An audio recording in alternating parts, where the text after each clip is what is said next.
અમદાવાદ શહેરમાં કોરોનાના વધતા જતા કેસને ધ્યાનમાં રાખી કોર્પોરેશન દ્વારા મહત્વનો નિર્ણય લેવામાં આવ્યો છે, જેના કારણે અમદાવાદમાં શહેરોમાં કોરોના ટેસ્ટિંગની પ્રક્રિયા વધારે કરવામાં આવી છે. અમદાવાદ કોરોનાના 60 એક્ટિવ કેસ હાલમાં નોંધાયેલા છે. કોર્પોરેશન સંચાલિત હોસ્પિટલ અને અર્બન હેલ્થ સેન્ટરમાં હવેથી રોજના 500 જેટલા ટેસ્ટ કરવામાં આવશે. અર્બન હેલ્થ સેન્ટરમાં રેપિડ ટેસ્ટ માટેની કીટો વધારી દેવામાં આવી છે અને ખાનગી લેબોરેટરીમાં આરટીપીસીઆર ટેસ્ટ માટેની કીટમાં પણ વધારો કરાયો છે અને 15 દિવસ પહેલા કોરોનાના 100 જેટલા ટેસ્ટ કરવામાં આવ્યા હતા. કોવિડના કેસીસ બાબતે 60 કેસીસ એક્ટિવ કેસીસ તરીકે અત્યારે હાલમાં રિપોર્ટ થયેલા છે.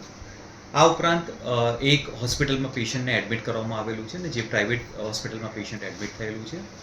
આ સાથે સાથે ટેસ્ટિંગ બાબતે કોર્પોરેશનના તમામ અર્બન હેલ્થ સેન્ટર અને મુખ્ય હોસ્પિટલમાં ટેસ્ટિંગની સુવિધા ઉપલબ્ધ છે.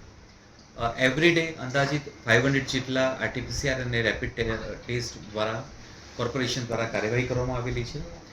લાસ્ટ અપડેટ પ્રમાણે ગઈકાલના રોજ 3 નવા કેસીસ કોવિડના રિપોર્ટ થયેલા હતા. આમ ટોટલ 60 કેસીસ એક્ટિવ કેસીસ અત્યારે હાલ અમદાવાદ મ્યુનિસિપલ કોર્પોરેશનમાં કાર્યરત